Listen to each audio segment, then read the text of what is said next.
Hello guys. So let me just decode the governance part, which is the part of your GS2. So without any delay, let me come straight. देखिए आपके सामने जो ये flow diagram kind of या map chart बोल रहे हो आप, तो उसके हिसाब से आप देख रहे हो कि गवर्नेंस में बहुत सारी विंग्स मैंने की है। लेट मी शो कि कहाँ से हम स्टार्ट करेंगे।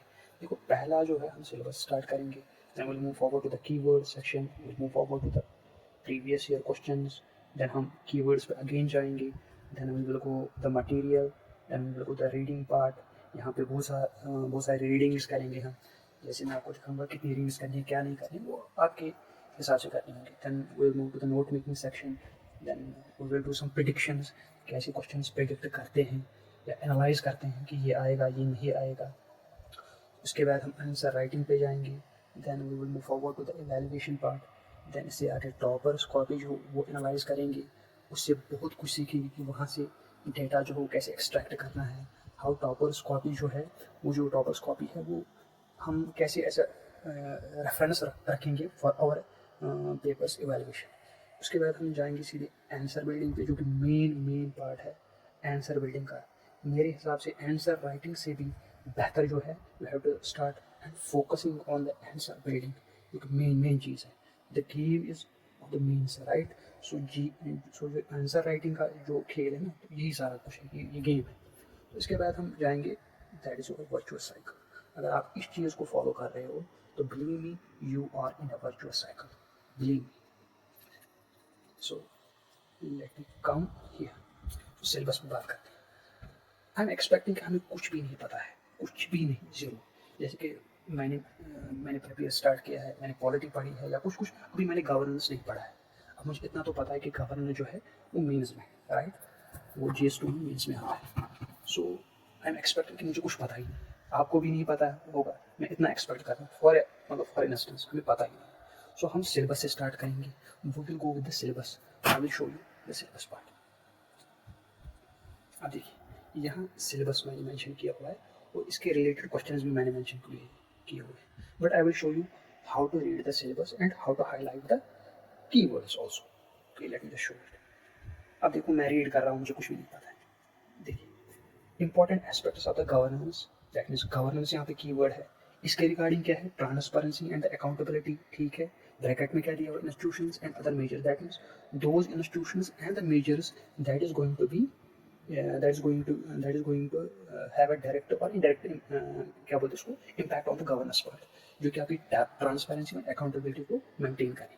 अब जो दूसरा पार्ट है वो सिटीजन चार्टर का है, सिटीजन चार्टर। अब ये भी हाईलाइट करेंगे हम, सिटीजन चार्टर की कीवर्ड है, ई गवर्नेंस है जो कि मेन है। अब ये भी एक टॉपिक बनता है, इसमें सब टॉपिक्स क्या होते हैं जो कि डायमेंशंस कहलाते हैं। इसका एप्लीकेशंस क्या है, मॉडल्स क्या है, सक्सेसेस क्या है, लिमिटेशंस क्या है, पोटेंशियल्स क्या है, एप्लीकेशंस क्या है, right. So this is the one part of the syllabus. Second part is, अब देखो टोटल 4 ही पार्ट है गवर्नेंस के। एक तो हमने ये किया highlight, governance, e governance, citizen charter, right. अब ये जो कीवर्ड्स है मैंने हाईलाइट करे, राइट। अब दूसरे सिलेबस पे आएंगे हम कि developmental process and development industry, ये भी कीवर्ड ही है, इसको हम हाईलाइट करेंगे, development process and development keyword, right. Role of NGOs, SHGs, groups with various associations, donors, charities, institutional and other stakeholders जो आते हैं जिनका रेलेवेंस है developmental process and developmental industry. तो ये कीवर्ड्स है। जो दूसरा पार्ट है सिलेबस का वो प्रेशर ग्रुप्स है। प्रेशर ग्रुप्स कौन होते हैं, कहाँ होते हैं, क्या होते हैं, इसमें फॉर्मल आता है, इनफॉर्मल एसोसिएशंस आते हैं, उनका क्या रोल है, the polity, role of civil service in the democracy. देखो यहाँ पे मैं एक नोट करना चाहूँगा, जो ये पार्ट है ना, role of civil services in democracy, जो कि सिलेबस है आपके गवर्नेंस का, इसका रेलिवेंस जो GS4 जो है एथिक्स में, वो है GS4 में इसका, राइट इट, इसका GS4 एथिक्स में रेलिवेंस है। सो जब आप ये सारा पढ़ोगे ना, जब ये सिलेबस आप याद रखोगे, यही याद है कि these keywords you have to highlight it, believe me. GS4 जब आप ये सारा पढ़ोगे, सिलेबस कवर करोगे, उसके बाद मटेरियल पे आ जाओगे, आंसर राइटिंग करोगे, तो बिलीव मी GS4 जो है ना, उसका 1/3, 1/3 या 3/4 बोल सकते हैं कि उसका आपका पोर्शन क्लियर होगा। Late me show. अभी हमने सिलेबस पार्ट देखा, अब रिकॉल करो 2 मिनट के लिए, आप रिकॉल करो क्या क्या जो कीवर्ड्स थे वो हमने हाईलाइट करे, राइट। क्या क्या वर्ड्स सिलेबस में हमने हाईलाइट किए, ठीक है। अब आई एम एक्सपेक्टिंग कि आपके दिमाग में कीवर्ड्स होंगे, राइट? तो याद रखो। अब आते हैं PYQs पे, प्रीवियस ईयर क्वेश्चंस पे, राइट? आप बोलोगे यार प्रीवियस ईयर क्वेश्चंस में सीधे हमें तो अभी कुछ पढ़ा भी नहीं है, प्रीवियस क्वेश्चन कैसे, सिलेबस का तो समझ आता है, चलो सिलेबस देख, लेकिन प्रीवियस ईयर क्वेश्चंस का क्या ही फायदा? Late me show you. आप देखो सिलेबस हमने मेंशन किया, अब देखो प्रीवियस ईयर क्वेश्चंस 2013 का क्वेश्चन देखो, for example national Lokpal how strong it may be can not resolve the problem of immorality in public affair discuss. अब क्वेश्चन क्या, कीवर्ड क्या है? लोकपाल, टॉपिक लोकपाल। लोकपाल किस पार्ट में आता है? लोकपाल किस में आएगा? Governance part, right? अब लोकपाल हाईलाइटेड, दैट मींस आपके दिमाग में अब लोकपाल आएगा, ये भी आपको दिमाग में रखो फॉर ए मोमेंट, वेट था। पढ़ो तीसरा क्वेश्चन या दूसरा क्वेश्चन 2013 में ही पढ़ो, ये सब क्वेश्चन आप पढ़ोगे तो इसमें जो की हाईलाइट है वो सिटीजन चार्टर है। दिस इज ऑफ देखो ये डायरेक्ट सिलेबस में आया हो, ऊपर जो मैंने मेंशन करा हुआ है सिलेबस में जो हमें आएगा, तो ये part okay, that means syllabus से ही आता है सारा जो गेम जो है वो सिलेबस का ही, इसके बगैर कुछ नहीं आता है। देखो सत्यम स्कैंडल पढ़ो, discuss the changes brought in corporate governance to ensure transparency accountability है ऊपर, इसका मतलब ये सिलेबस का ही पार्ट है। अब अगर आप सत्यम स्कैंडल के बारे में नहीं जानते, बस Google it for a moment, इस चीज़ को लिख के रखो सत्यम स्कैंडल क्या है, ताकि बाद में आप उसको गूगल करोगे तो आप जानोगे कि ये सत्यम स्कैंडल किसके बारे में था, क्योंकि 2015 में है। आप सब आप बोलोगे यहाँ पे कि ये रिलेवेंस नहीं रखी, नहीं ये रिलेवेंट है, this is the value addition. आप क्वेश्चन से भी वैल्यू एडिशन ले सकते हो, वैल्यूएशन कर सकते हो, ठीक है ना? तो इस चीज़ को रखो। अब देखो ये हाईलाइटेड क्वेश्चन मैंने किया हुआ है रेड से, ये वाला जो है रेड से, integrity, indicators of transparency, interest. India stands very low, discuss briefly the legal, political, economic, social, and cultural factors that have caused the decline of public morality in India. This is the question of the transparency. Again, part of your syllabus. ठीक है, question number 7 पे आ जाओ, role of public accounts committee in establishing accountability. Accountability का question है, direct part of your syllabus. और ये जो है role of public accounts committee, ये पॉलिटी में भी है, so there is a interlinkage between the polity and governance as well as, right? अब आओ सीधे देखो यहाँ पे जो की हाईलाइट है ना ऊपर, यहाँ से दिखाऊंगा आपको, सीधे इस पे आ जाओ। देखो ट्रांसपेरेंसी, ई गवर्नेंस का ये क्वेश्चन करेंगे हम 11 का। The emergence of the fourth industrial revolution, that is digital revolution, has initiated e governance as an integral part of government discuss. अब देखो फोर्थ जो इंडस्ट्रियल रेवोल्यूशन है, that is a relevance with respect to the e governance, how आपको discuss करना है, that's again your e governance section, right? This is the part of your syllabus. अब आगे चलेंगे सिलेबस के, 2013 में क्वेश्चन आए हुए सेल्फ हेल्प ग्रुप्स के बारे में, this is part of your syllabus. The legitimacy and the accountability of self-help groups and their patrons, the microfinance board fit in systematic assessment and scrutiny for the sustained success of the concept. देखो आपको questions पढ़ने हैं, अच्छे से पढ़ने हैं, अपने जहन में रखने हैं and highlight the keywords, right? जैसे मैंने कहा है एग्जैक्टली ऐसे करना, आपको अभी कुछ राइटिंग कुछ नहीं करना है, क्योंकि आपको पता ही नहीं है कुछ, मुझे भी पता ही नहीं है कुछ, राइट? अब थर्ड क्वेश्चन पे आएंगे, has the cadre based civil services organization been the cause of slow change in India, critically examine. अब ये कौन सिविल सर्विसेज का पार्ट है, role of civil services in the bureaucracy, right? ये वाला जो है इसका है। So that makes sense. आप देखा सिलेबस और प्रीवियस क्वेश्चन कैसे लिंकेज करते हैं, कैसे कीवर्ड्स टू कीवर्ड्स हाईलाइट करते हैं, राइट? सो देखो आगे जाएंगे, सारा सब कुछ इसी चीज़ में आता है। देखो एनजीओ के क्वेश्चन आए हो, question number 7, examine critically the recent changes in the rules governing foreign funding of NGOs under the Foreign Contribution Regulation Act 1976।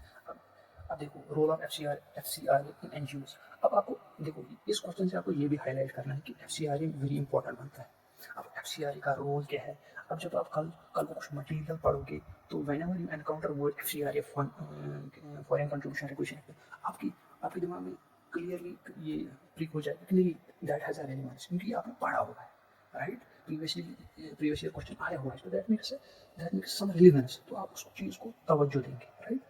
अब देखो प्रेशर ग्रुप्स पे आया हुआ है, देखो how do pressure groups influence Indian political process. Do you agree with this? With that informal pressure groups have emerged as powerful than the foreign pressure groups in recent years. अब देखो इस पे भी आया हुआ है, जब आप सारा पढ़ोगे, अच्छे से एनालाइज करोगे, कीवर्ड्स पे आ जाओगे, देन ईज हो जाएगा आपको। अब देखिए moving back to the basics. अब देखिए हमने सिलेबस भी किया, कीवर्ड्स भी किया, प्रीवियस ईयर क्वेश्चंस भी किया, उसके कीवर्ड जो थे हमने वो भी करे, राइट? अब moving to the material part. अब मटेरियल जो है ना, मटेरियल क्या पढ़े, कौन सा पढ़े, दैट मटेरियल जो है ये आपके सिलेबस के साथ है। अब जो ये 4 पार्ट हमने सिलेबस पढ़े उसमें की वर्ड्स हाईलाइट किए, जैसे फॉर एग्जांपल अगेन मैं आपको रिमाइंड करना चाहूँगा, governance, e governance, citizen charter, rule of bureaucracy, democracy, democratic government, right? तो ऐसे चीज civil societies and various other groups, right? Developmental process, ये चीज़ें जब भी पढ़ो आपको याद रखेंगे, राइट? अब मटेरियल इन्हीं के रिगार्डिंग पढ़ना है। अब मटेरियल क्या आता है, देखो मटेरियल या तो आपकी क्लास नोट्स होंगे, अगर आप कहीं से कोचिंग कर रहे हो तो उस पर फोकस करो, बस खाली उस पर फोकस करो। अगर विजन का मटेरियल आपको ऑनलाइन मिल रहा है तो उस पर फोकस करो, ठीक है? या जो मंथली मैगजीन आ रही है विजन की या कहीं से भी, तो उसमें जो पॉलिटी एंड गवर्नेंस का पार्ट हो वो आप अच्छे से पढ़ो, क्योंकि जो गवर्नेंस पार्ट है, अगर जब आप एनालाइज करोगे प्रीवियस ईयर क्वेश्चन, तो उसमें मुझे जो ये मेनली करंट बेस्ड होता है, करंट अफेयर्स जो रिसेंटली करंट होता है उसी के बेसिस पे क्वेश्चन आते हैं, but from your syllabus part, right? Beyond syllabus नहीं जाते हैं, हमने ये देख लिया, right? So I am expecting कि आप वो मटीरियल पढ़ोगे, right? You will do multiple readings, 1 2 3 4 5 multiple readings you will do, जितना आपको जब तक आपको दिमाग में नहीं छपेगा। अगर आपको फिर आगे कोई बोलेगा role of civil service democracy, तो खट से दिमाग में आएगा कि सिविल सर्विस का रोल क्या है डेमोक्रेसी में, क्योंकि आपने पढ़ा होगा। तो ये चीज़ ये रीडिंग होती है। अब क्या है, रीडिंग के बाद हम आएंगे नोट मेकिंग। अब मटेरियल तो है आपका, आपने 2 3 4 5 6 बार तो पढ़ा है, अब नोट मेकिंग करनी है। अब कैसे करनी है, लेट मी शो सॉरी कि ये थोड़ा लेंथी होगा, बट होने दो। देखो this is my note 1, right?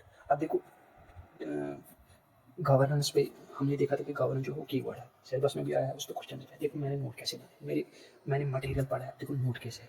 अब देखो यहाँ पे global democracy index release by the economic intelligence, ये क्रिस्प नोट्स है, total 6 7 8 9 10 pages maximum, hardly crisp notes मैंने ज़्यादा नहीं बना है। अब based on the global democracy index में हमने चार चीज़ों में डिवाइड किया कि democracy, full democracy, hybrid regime, flawed democracy जैसे हमारी इंडिया आती है, तो उसमें उन्होंने फ्लॉट डेमोक्रेसी में, तो ये चीज़ रेलेवेंट रखता है। ये चीज़ आप कल आंसर राइटिंग में लिख सकते हो।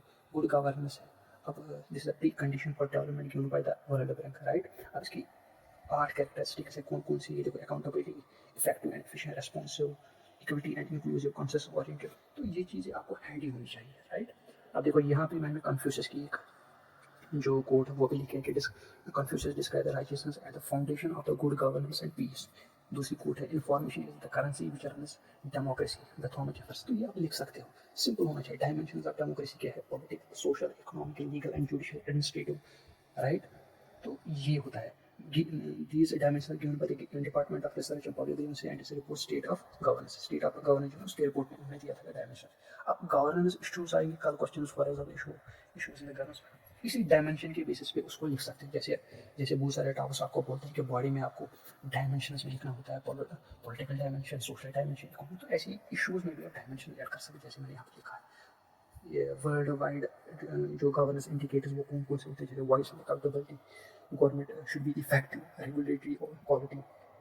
रेगुलेटरी क्वालिटी होनी चाहिए, कंट्रोल ऑफ करप्शन होना चाहिए, रूल ऑफ लॉ होना चाहिए, गुड इनिशिएटिव्स क्या होने चाहिए, मेन पार्ट है इनिशिएटिव जो गवर्नमेंट उठाए हैं फॉर गुड गवर्नेंस, वो क्या क्या, जैसे प्लानिंग कमीशन है, 5 ईयर प्लानिंग, पीपीपी मॉडल्स है, 73 कॉन्स्टिट्यूशन अमेंडमेंट एक्ट जो कि डेमोक्रेटिक डिसेंट्रलाइजेशन कर सको। ये चीज़ें खाली कीवर्ड्स के साथ खेलना है। जो मेन्स का कंसेप्ट है ना, वो कीवर्ड्स का कंसेप्ट है, कीवर्ड का।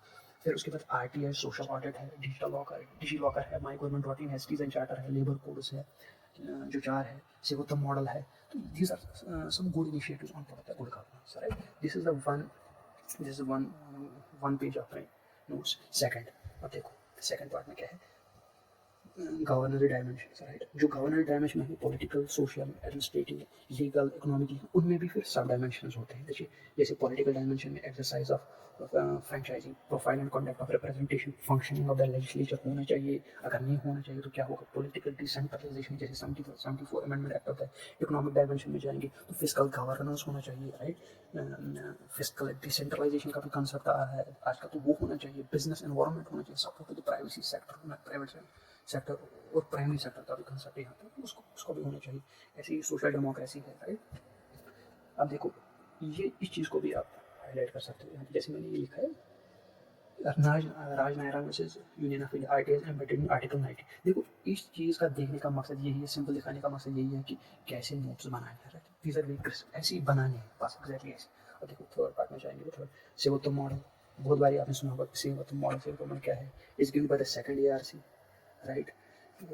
Object of improving quality in public services, ये मतलब मॉडल का ये है, this is the flow diagram, this is e governance model, देखो ये है e governance model, government to government quality, इसमें components of the digital India क्या है, initiatives in the e governance क्या है, ये चीज़ हैंडी होनी चाहिए। ऐसे थर्ड फोर्थ पेज है, सिविल सर्वेंट्स का रोल क्या होना चाहिए, देखो सिविल सर्वेंट्स का role, policy formulation, policy implementation, simple, provide continuity, कैसे प्रोवाइड वो कंटिन्यूटी करेंगे वो तो आपको पता ही होगा, लेकिन you have to play the keywords again, right.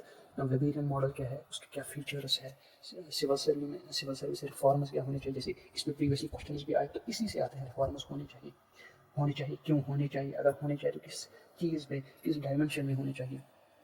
तो ये चीज़ initiatives in the civil service, e समीक्षा है, CP ग्रामस है, आरंभ है, मिशन कर्मयोगी है, these are the initiatives in the civil service. तो ये कहाँ से आप करोगे मिशन कर्मयोगी, सारा कुछ जो होता है मंथली मैगजीन जो आती है वहाँ से एडिशन इसमें कर सकते हैं। अब देखो 5 वाला जो है डेवलपमेंट है, डेवलपमेंट एड से जो सिलेबस था वो कीवर्ड हाईलाइट किया हमने, अब यहाँ पे भी उसी पे हम सिंपल नोट बना रहे हैं, dimension, stages of the public policy developmental process, right. Type civil society है, देखो types of civil society, evolution in the society, civil society, role of the civil society, watchdog, educator, mobiliser, ये चीज़ होना चाहिए। आप देखो लास्ट टोटल 6 पेज मैंने बनाए, आप अपने अकॉर्डिंगली उतने पेज बना सकते हैं। जैसे सेल्फ हेल्प ग्रुप क्या होते हैं, self governor, informal group of people, have socio economic background, people with more than with ये देखो people greater than 5 but less than 20, ये कॉन्स्टिट्यूट कराता है self help. Simple definition, government initiatives क्या है रिगार्डिंग द ये self help, NABARD, SHG, bank linkage, DNRLM, SGSY, ये चीज़ें बेनिफिट्स ऑफ क्या है SHGs का, इश्यूज़ क्या है SHGs में, सजेशंस क्या है कि इम्प्रूवमेंट के लिए, केस स्टडीज रेस्पेक्ट SHG, कुदुमशरी है जो कि केरला में एक मॉडल है, माविम है महिला आर्थिक विकास महामंडल, ये चीज़ आपको लिखनी है, राइट। इंडिया का होता है developmental paradox, that is with high growth rate yet seeking developmental aid, right. ये चीज़ आपको मेंशन करनी है, ये क्रिस्टल नोट्स कहलाते हैं। अब अगेन नोट मेकिंग तो हो गई, राइट, डिटेल मैंने आपको बताया क्या है नोट मेकिंग क्या है। अगेन देखो हम यहाँ पे आ जाएंगे अगेन अपने पार्ट में। अब देखो नोट मेकिंग हो गई, प्रेडिक्शंस क्या है कि नहीं। अब प्रेडिक्शंस के जब आप प्रेडिक्शंस के अगेन अब प्रेडिक्शंस करने हैं, जब नोट बनाओगे ना, प्रेडिक्शंस का कंसेप्ट पता है कहाँ से आता है, let me show you have to go back to your previous year questions as well as the syllabus part, you have to again go to the clarity के लिए, let me just erase it, मैं आपको दिखाता हूँ linkages में आपको दिखाऊंगा।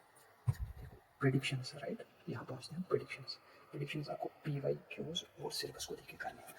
Syllabus में हाईलाइट की कीवर्ड किया, प्रीवियस ईयर क्वेश्चन में कीवर्ड्स हाईलाइट किया, नोट मेक जो करने हैं वो on the basis of these keywords, note जो बनाने हैं वो कीवर्ड्स जो आए हुए हैं प्रीवियस ईयर क्वेश्चन में और सिलेबस के अकॉर्डिंग उसी पे नोट मेकिंग बनानी है, या जो लाइमलाइट में न्यूज़ है उस पर नोट मेकिंग बनानी है। So on that very basis note making पे ही फिर प्रेडिक्ट करना क्या आएगा क्या नहीं, वो आपको रियलाइज होगा जब आप यहाँ तक पहुँच जाओगे, वो आपको रियलाइज होगा जब आप प्रीवियस क्वेश्चन को अगेन देख लोगे ना, तो आपको समझ में आएगा कौन कौन से डायमेंशन है जिस पे UPSC ने अभी तक क्वेश्चन नहीं बोले हैं, तो इन पे आ सकता है, ठीक है। तो this is the prediction, this how you are going to predict.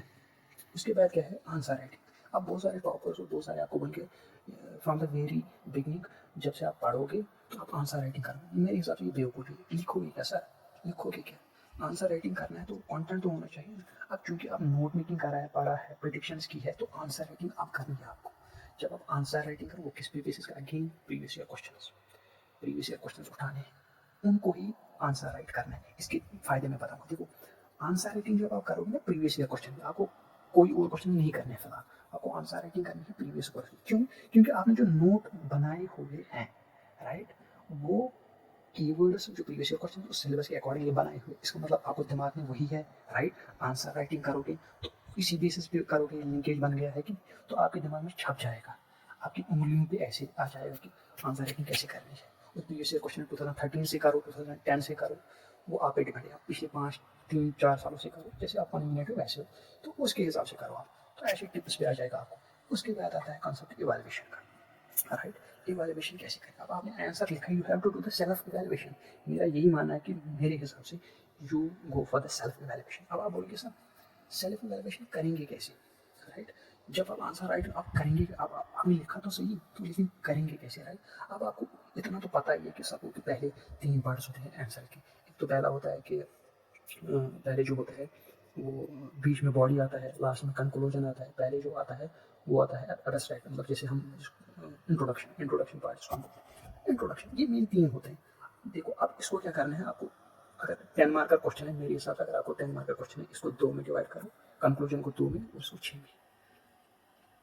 अगर अगर बॉडी में अगर 15 मार्क का क्वेश्चन आएगा तो उसको उसी के हिसाब से लिखो, लेकिन मेन जो है बॉडी का है। अब देखो इवॉल्यूशन करोगे भी कैसे, कोई मसला नहीं। अब यहाँ मैंने टॉपर ये रखा है, वेट मैं इसको रेज कर देता हूँ, इसको रेज कर देता हूँ। अब इवैल्यूएशन के बाद देखो कैसे इवैल्यूएशन, दूसरा तरीका ये भी कि जो टॉपर्स की कॉपी है ना, आप उसको देखो, उसको एनालाइज करो। Late me show the toppers का। देखो ये जो रैंक 1 है, आई बिलीव जो रैंक 1 रैंक 2 है इस साल की, तो इनका कॉपी है और एक क्वेश्चन है। देखिए हम डिस्कस करते हैं। Do you agree with the adopting a framework for lobbying will strengthen governance and ease of doing business in India? Answer in 150 words. अब देखो इन्होंने लिखा क्या है। अब एनालाइज जो बोलते हैं ना बहुत सारे टॉप्स के, आपको टॉपर्स के क्वेश्चन ये जो आंसर मॉक आंसर सुन लिखे हो तो उसको एनालाइज करो कैसे करते हैं। देखो लॉबिंग, सिंपल इंट्रोडक्शन लिखा हुआ है। Lobbying has been an informal mechanism for influencing policy making favour. Simple definition, topper है कुछ भी नहीं लिखा है, सिंपल डेफिनेशन। अब देखो सीधे need for adopting this is the body part, need for adopting the framework. अब देखो लिखा क्या, formalize the channels of communication for participation in systematic way। ठीक, एग्जाम्पल गवर्नमेंट एनालाइज करना, कुछ चीज़ें एनालाइज करना। Government of India consulted milk cooperatives before RCPD। ठीक है, दूसरा point prevent resentment from snowballing. Example protesters ideas 3 formulas. ठीक, अब देखो deepen connection between lawmakers and the sections of the society. This will address the trust deficit. Example, ease of this will address trust deficit. Fourth point is ease of including expert in parliamentary committees and panels. Example, Nandan Nilekam Kush for digital payments. ठीक है, अब कुछ part आपने analyse किया कि इन्होंने तो answer लिखा है बट विद एग्जाम्पल्स। इसका मतलब टॉपर आई है तो एग्जाम्पल का जो रोल है वो अच्छा खासा है। दैट मीन्स अगर इसने ग्रैब मार्क्स किए होंगे तो किसी वजह से किए होंगे, तो इस चीज़ में हमें ये भी एनालाइज हो कि इन्होंने हर पॉइंट पे कुछ एग्जाम्पल किया। That means it makes some relevance, right. दूसरा पार्ट है चैलेंजेस। अब हमें चैलेंज में क्रोनी कैपिटलिज्म, देखो इस चीज़ को हाईलाइट करो, जो आपको पता नहीं है उस चीज़ को हाईलाइट करो। That is also the value addition, your value addition is also this. इन चीज़ों को आप टर्म्स के साथ खेलोगे ना, आगे आंसर राइटिंग में अपनी आंसर राइटिंग में भी लिखोगे, बिलीव मी आपको अच्छे खासे मार्क्स आएंगे। कॉइन कैपिटलिज्म क्या नहीं है। एग्जाम्पल वोहरा कमेटी, देखो Vohra committee shows nexus between politician and business. अब आपको पता चला कि अगर आपको पता नहीं है वोहरा कमेटी है क्या, किसके रिगार्डिंग। अब देखो वैल्यूएशन क्या है, वोहरा कमेटी है एक, उन्होंने दे shows nexus between politicians and the business, ये भी एक पॉइंट बना। अब बहुत सारे टॉपर आपको बोलेंगे सेकंड ईयर की रिपोर्ट वो पढ़ो जो कि 150, 200, 400, 800 बकवास है, सारा कुछ बकवास है भाई, कुछ नहीं पढ़ना है। जब आप अपना मटेरियल अच्छे से पढ़ोगे फिर इस बेसिस पे वैल्यूएशन करोगे ना कि Vohra committee shows nexus between, that is it, one point, that is enough. आपको अलग अलग से कुछ नहीं पढ़ना है कि वो कमीशन क्या बोलती है, ये कमीशन क्या बोलती है, वो आपको बाय द टाइम सब चीज़ें आएंगी। अगर आप अभी से जाओगे ना उन कमिटीज़ पे, कमीशंस पे, बिलीव में आप उनको ही टाइम दोगे तो ये वाला जो मेन टाइम है ये यही रहेगा। देखो further strengthening the role of muscle power में judicial does not address the trend of delegated legislation laws here backdoor negotiations. फिर उसने लास्ट में क्या लिखा, lobbying is necessary for inclusivity of sector of social economic polity, but the welfare approval can not be sideline, this can help us celebrate Azadi ka Amrit Mahotsav. देखा again keyword, game of keyword, सब game है keyword. अब देखा अब तुमने ऐसा लगा क्या इसने अच्छे से, देखो इसने इंट्रोडक्शन भी सिंपल वर्ड किया, बॉडी भी ज़बरदस्त बेहतरीन तरीके से लिखा है और कंक्लूजन पर भी अच्छे से किया है। तो एग्जैक्टली इस चीज़ को आप रेफरेंस रखो, अपने आंसर जो है आपने लिखा उसको एवॉल्व करो, not on the basis of the content. Obviously content में भी करो क्योंकि आपका पहला ही आंसर होगा, आई बिलीव कि वो बहुत गड़बड़ घटिया होगा और होना भी चाहिए, ठीक है ना। तो उसके बेसिस पे आप एनालाइज करो। अगर ये टॉपर है, अगर 10 में से इस मार्क 10 में से इसको 6 आएंगी तो आप अपने आप को 3 दो अगर आपका वर्स्ट है, ओके 3। फिर जब आप with the passage of time आप जब वैल्यूएशन करोगे, क्रोनी कैपिटलिज्म लिखोगे अपने साथ या वोहरा कमेटी मेंशन करोगे तो बिलीव मी फिर आपको ऐसे ही वैल्यूएशन होता है, ओवरनाइट वैल्यूएशन नहीं होगा, ठीक है। सो ये है रेलेवेंस का, इवैल्यूएशन का। एंड टॉपर्स जो कॉपी है उस चीज़ का। अब उसके बाद आता है concept answer building. I believe answer building का अभी मैंने बताया है आपको कैसे करना है। मेन चीज़ जो है ना गेम आंसर बिल्डिंग का है। आंसर राइटिंग से भी ज़्यादा है गेम आंसर बिल्डिंग का। बहुत सारे आंसर बिल्ड करते हैं, उसके बाद आंसर राइटिंग करते हैं। बहुत सारे आंसर राइटिंग करते हैं, जैसे मैंने बोला, फिर इवैल्यूएट करते हैं टॉपर्स कॉपी को देख के, फिर टॉपर्स कॉपी जो डेटा होता है वो एक्सट्रैक्ट करके अपनी अपनी जो टॉपर्स कॉपी जो आपका डेटा है ना वो अपने जो नोट है उसमें एड ऑन करते हैं। एड ऑन जो करते हैं that is what we call the answer building. अब बिल्ड हुआ है जो आपका नोट है दैट हैज बिकम डायनेमिक, और इसमें भी कुछ कुछ की पॉइंट्स एक्स्ट्रा है। Again when you will do the answer writing यही सेम क्वेश्चन करो, तो this time you will mention the Vohra committee, this time you will mention the crony capitalism और आज़ादी का अमृत महोत्सव। क्यों? क्योंकि आपने जो टॉपिक्स की कॉपी वो देख ली है। So this is the range of the toppers copy. तो बिलीव में जब ये सारा करोगे ना, जब आप यहाँ पे पहुँच जाओगे आंसर बिल्डिंग पे, आप वर्चुअस साइकिल में believe, this is the success cycle, this is the virtuous cycle, believe में। और सेम करना है, बस यहाँ पे रुकना नहीं है। आंसर बिल्डिंग करना है, answer writing, answer building, answer writing, answer building, same ही करना है। और your notice you have to make it very dynamic note making, you have to make it very dynamic. इस चीज़ को बोलते हैं, क्या बोलते हैं, आंसर बिल्डिंग करना। यही गेम है। अब देखो मैंने यहाँ पे एग्जाम्पल ली है गवर्नेंस की। अब बहुत सारे सब्जेक्ट्स हैं राइट, GS2 में ही 4-5 एटलीस्ट तो 4 ही है, मतलब 4 ही, जैसे IR वायर होता है, GS1 में है, GS3, GS में, ऐसे बहुत सारे सब्जेक्ट्स हैं। अगर उन सब्जेक्ट्स को आप यहाँ पे करोगे ना गवर्नेंस में यहाँ पे रखो, exactly do the same, do the same, do the same, exactly do the same, do the same. Believe कोई नहीं रोकेगा आपको। टाइम है, टाइम लगेगा, लेकिन एग्जैक्टली यहाँ से सीधे जंप यहाँ नहीं करना है, यहाँ से ये नहीं करना है, सीधे पीछे नहीं जाना है, सीधे आंसर टॉपिक की टॉपर्स जो कॉपी है, सॉरी टॉपर्स की जो कॉपी है उसमें सीधे नहीं जाना। You have to follow this path, this is the Buddhas